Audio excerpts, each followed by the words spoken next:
Welcome to Pratap classes. दोस्तों, Pratap classes के YouTube channel पर आपका स्वागत है। तो आज है 28 मई 2022 और 28 मई 2022 के जितने भी इंडिया और वर्ल्ड के जो करंट अफेयर्स के क्वेश्चन बनते हैं तो आज उनका डिस्कशन करेंगे। पूरा वीडियो ध्यान से देखना और लास्ट में आपसे क्वेश्चन पूछूंगा जिसका जवाब आपको कमेंट बॉक्स में देना होगा। तो सभी विद्यार्थियों को good morning, Radhe Krishna. Start करते हैं आज टुडे मोस्ट इंपॉर्टेंट क्वेश्चन 28 मई 2022। और जो भी विद्यार्थी हमारे इस चैनल पर नहीं हैं तो चैनल को सब्सक्राइब कर लें और इसके पास लगे बेल आइकन का घंटा दबा लें ताकि हम जैसे ही वीडियो अपलोड करें उसका नोटिफिकेशन आप तक पहुंच जाएगा। वीडियो लाइक और शेयर कर देना। पीडीएफ आपको इसकी टेलीग्राम पर प्रताप क्लासेस सर्च करके वहां से आप डाउनलोड कर सकते हो और इस वीडियो के डिस्क्रिप्शन में भी टेलीग्राम का लिंक है, वहां जाकर भी इसकी पीडीएफ आप डाउनलोड कर सकते हो। तो स्टार्ट करते हैं हमारा यस्टरडे रिवीजन। देखिए एक बार, हाल ही में अपना जैव विविधता रजिस्टर पाने वाला पहला मेट्रो शहर बना है। तो ये बना है कोलकाता। कौन सा बना है? जैव विविधता रजिस्टर पाने वाला पहला मेट्रो शहर कोलकाता बना है। हाल ही में किस देश में मंकी पॉक्स का पहला मामला सामने आया है? तो मंकी पॉक्स का पहला मामला सामने आया है संयुक्त अरब अमीरात में। कहाँ पर आया है? संयुक्त अरब अमीरात। हाल में भारतीय नौसेना और किस देश के बीच द्विपक्षीय अभ्यास पूर्व बंगों सागर शुरू हुआ है? तो ये हुआ है भारत और बांग्लादेश के बीच में अभी द्विपक्षीय अभ्यास पूर्व बंगों सागर में शुरू हुआ है। नेक्स्ट देखो, हाल ही में केंद्र सरकार ने किस शहर में स्वच्छ सर्वेक्षण 2023 लॉन्च किया है? तो ये किया है दिल्ली में। अभी दिल्ली में क्या है? स्वच्छ सर्वेक्षण 2023 लॉन्च किया गया है। हाल ही में भारत के किस राज्य में ओलंपिक मूल्य शिक्षा कार्यक्रम शुरू हुआ है? ये हुआ है उड़ीसा में। उड़ीसा में ओलंपिक मूल्य शिक्षा कार्यक्रम शुरू हुआ है। हाल में विश्व स्वास्थ्य संगठन के महानिदेशक कौन बने हैं? तो अभी डॉक्टर टेड्रोस घेब्रेयेसस हैं जो एक बार फिर से विश्व स्वास्थ्य संगठन के महानिदेशक बन चुके हैं।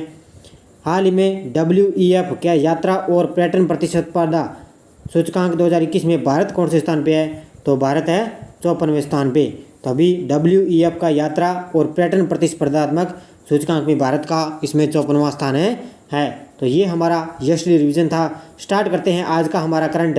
पहला क्वेश्चन देखिए, हाल में एशिया कप 2022 हॉकी टूर्नामेंट में भारत ने किस देश को हराया है? तो एशिया कप 2022 हॉकी टूर्नामेंट में भारत ने इंडोनेशिया को हराया है। किसको?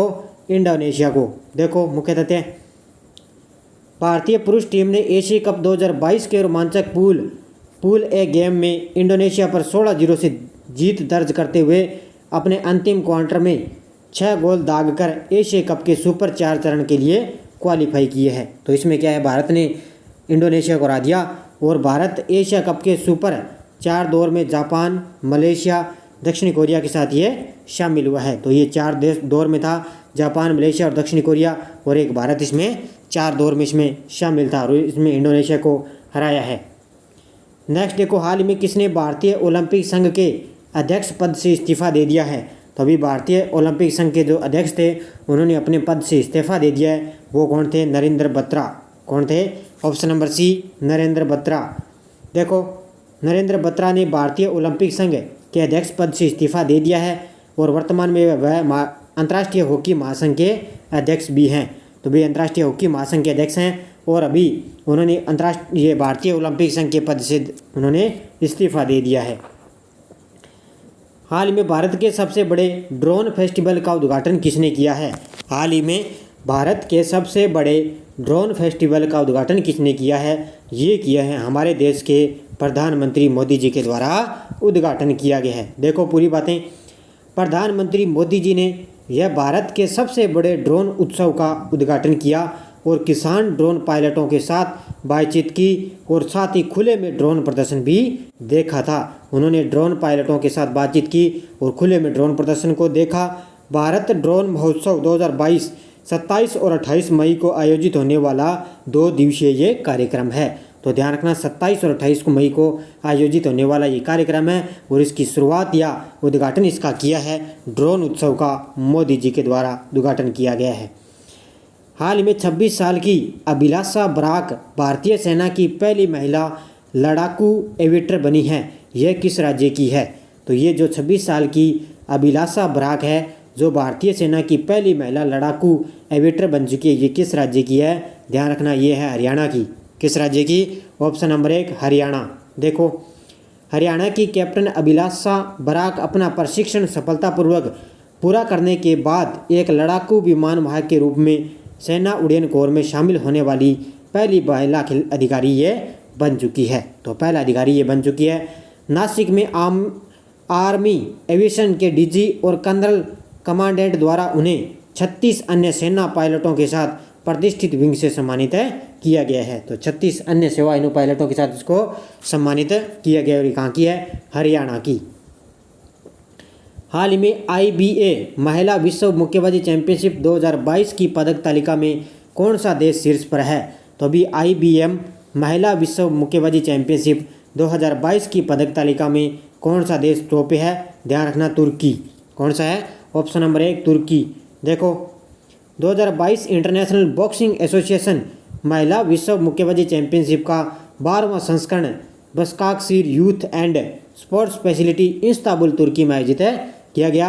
भारत ने पिछले 4 वर्षों में पहली बार कुल 3 पदक जीते, जिसमें 1 स्वर्ण और 2 कांस्य पदक इसमें शामिल है। तो 1 स्वर्ण पदक पता ही है, मैंने आपको बता दिया। किसने जीता था? निखत जरीन ने। किसने? निखत जरीन ने क्या है अभी इसमें क्या 1 स्वर्ण पदक इसमें जीता था। किसमें? इसमें बॉक्सिंग इंटरनेशनल महिला विश्व मुक्केबाजी चैंपियनशिप में, और इसमें तुर्की है जो टॉप पर है।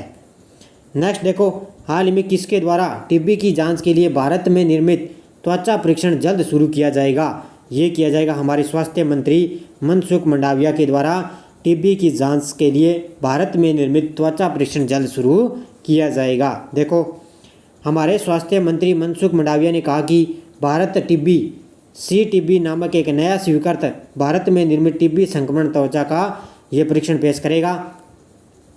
सामूहिकता के भारतीय मूल्यों पर आधारित एक नई पहल टीबी वाले लोगों को अपनाए और इस साल ये शुरू की जाएगी। तो अभी इसकी शुरुआत करेंगे हमारे स्वास्थ्य मंत्री मनसुख मंडाविया।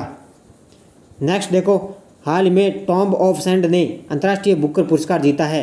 इसके लेखक कौन है? तो ये मैंने आपको बहुत बार क्वेश्चन बता दिया। टॉम्ब ऑफ सैंड ने अंतर्राष्ट्रीय बुकर पुरस्कार जीता है। इसके लेखक हैं गीतांजलि श्री। कौन है इसकी लेखिका? गीतांजलि श्री। देखो भारतीय लेखिका गीतांजलि श्री और अमेरिकी अनुवादक डेजी रॉकवेल ने टॉम्ब ऑफ सैंड के लिए अंतर्राष्ट्रीय बुकर पुरस्कार जीता है। उन्होंने क्या है 50,000 पाउंड यानी कि 63,000 की पुरस्कार राशि को नई दिल्ली की श्री और रॉकवेल के बीच विभाजित किया जाएगा। तो अब इसके लिए टॉम्ब ऑफ सैंड के लिए अंतर्राष्ट्रीय बुकर पुरस्कार इसने जीता है। नेक्स्ट देखो, हाल ही में भारत सरकार ने विश्व व्यापार संगठन की समिति का अध्यक्ष किसे बनाया है? तो ये भारत सरकार ने विश्व व्यापार संगठन समिति का अध्यक्ष बनाया है। किसको? अनवर हुसैन शेख को। ऑप्शन नंबर 1 यहाँ पे राइट आंसर देगा, अनवर हुसैन शेख को बनाया है। देखो भारत सरकार के एक अधिकारी अनवर हुसैन शेख को व्यापार पर तकनीकी बाधाओं पर विश्व व्यापार संगठन की समिति का अध्यक्ष बनाया गया है। मिस्टर शेख यह भूमिका मैक्सिको की एलिसा मारिया ओल्मेडा डी एलेजांद्रो से लेंगे। तो ये इसका स्थान लेंगे। कौन है? मिस्टर शेख। अब विश्व व्यापार संगठन की स्थापना कब हुई? 1 जनवरी 1995 और विश्व व्यापार संगठन का मुख्यालय कहाँ पर है? जिनेवा स्विट्जरलैंड में है। तो अभी इसका समिति का नया अध्यक्ष बनाया जा चुका है। किसको? अनवर हुसैन शेख को। नेक्स्ट देखो, हाल में किस संस्थान ने परम पोरुल सुपर कंप्यूटर का उद्घाटन किया है? हाल ही में किस संस्थान ने परम पोरुल सुपर कंप्यूटर का उद्घाटन किया है? ये किया है NIT तिरुचिरापल्ली ने। किसने किया है? NIT तिरुचिरापल्ली ने किया परम पोरुल सुपर कंप्यूटर का उद्घाटन किया है। राष्ट्रीय सुपर कंप्यूटिंग मिशन के तहत NIT तिरुचिरापल्ली में परम पोरुल नाम के एक सुपर कंप्यूटर का उद्घाटन किया गया है। NSM इलेक्ट्रॉनिक और सूचना प्रौद्योगिकी मंत्रालय और विज्ञान प्रौद्योगिकी विभाग का एक ये संयुक्त पहल है। तो अभी इसके द्वारा इसका उद्घाटन किया गया है। नेक्स्ट देखो, हाल ही में फ्रेंच रिवेरा फिल्म फेस्टिवल में एक्सीलेंस इन सिनेमा पुरस्कार से किसे सम्मानित किया गया है? हाल ही में फ्रेंच रिवेरा फिल्म फेस्टिवल में एक्सीलेंस इन सिनेमा पुरस्कार से सम्मानित किया गया है नवाजुद्दीन सिद्दीकी को। किसको? ऑप्शन नंबर 1 राइट आंसर हो जाएगा, नवाजुद्दीन सिद्दीकी को सम्मानित किया गया है। देखो बॉलीवुड अभिनेता नवाजुद्दीन सिद्दीकी को सिनेमा में उनके योगदान के लिए एक अंतर्राष्ट्रीय बुकर पुरस्कार से इनको सम्मानित किया गया है। प्रतिष्ठित फ्रेंच रिवेरा फिल्म फेस्टिवल में एमी पुरस्कार विजेता अमेरिकी अभिनेता विसेंट डी पॉल ने सिद्दीकी को सम्मान दिया है। तो ये ध्यान रखना कि उनको अंतर्राष्ट्रीय पुरस्कार सिनेमा में उनके लिए उनको दिया गया है। किसको? बॉलीवुड अभिनेता नवाजुद्दीन सिद्दीकी को। अब देखो पिछले वीडियो का क्वेश्चन, हाल ही में किस राज्य में 21 जून को अंतर्राष्ट्रीय योग दिवस मनाया जाएगा? ये बनाया जाएगा कर्नाटक में। सभी विद्यार्थियों ने बड़े शानदार जवाब दिए। सभी विद्यार्थियों को हार्दिक शुभकामनाएं।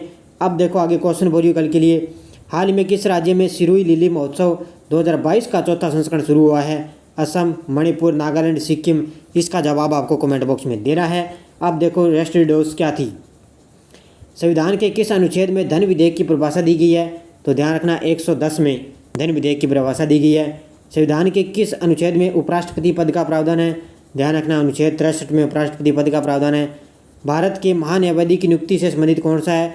भारत के महान्यायवादी की नियुक्ति अनुच्छेद 76 में संबंधित है। राष्ट्रपति संविधान के किस अनुच्छेद के अंतर्गत लोकसभा को भंग कर सकता है? ध्यान रखना अनुच्छेद 85 के तहत लोकसभा भंग कर सकता है। उसके बाद में देखो राष्ट्रपति सर्वोच्च न्यायालय से संविधान के किस अनुच्छेद के अंतर्गत परामर्श ले सकता है? अनुच्छेद 143 के तहत परामर्श ले सकता है। अब देखो आगे नेक्स्ट डोज क्या है? संसद में कौन कौन शामिल है ये बताना है। संसद को भंग करने के लिए कौन सक्षम है? संसद के संयुक्त बैठक को कौन संबोधित करता है? एक वर्ष में कम से कम कितनी बार संसद की बैठक होना आवश्यक है? और संसद के कुल सदस्यों का कितना भाग विधानिक चैम्बर की मीटिंग बुलाने के लिए आवश्यक गणपूर्ति है? इन पांचों के जवाब आपको कमेंट बॉक्स में देना है। जाते जाते वीडियो को लाइक शेयर कर देना। इसकी PDF आपको शाम तक टेलीग्राम पर 9 बजे मिल जाती है, तो लाइक और शेयर करते रहना। और जिस विद्यार्थी को PDF चाहिए राजस्थान और इंडिया की, तो ध्यान रखना 8239355343 इस नंबर पे मुझे कांटेक्ट कर सकते हो। व्हाट्सएप के माध्यम से आपको PDF मिल जाएगी। 30 रुपये आपको पे करने हैं। जनवरी से लेकर अप्रैल तक 2022 तक आपको PDF मिल जाएगी इंडिया और राजस्थान दोनों की। तो जाते जाते लाइक शेयर कर देना। और कल शाम मैंने राजस्थान GK की क्लास मैंने आपको उपलब्ध करवा दी। और आज शाम आपको मिलेगा विश्व ज्योग्राफी की क्लास, ज्वालामुखी से संबंधित टॉपिक से आपको 50 क्वेश्चन मिलेंगे। तो धन्यवाद दोस्तों। जय हिंद, जय भारत, राधे कृष्णा।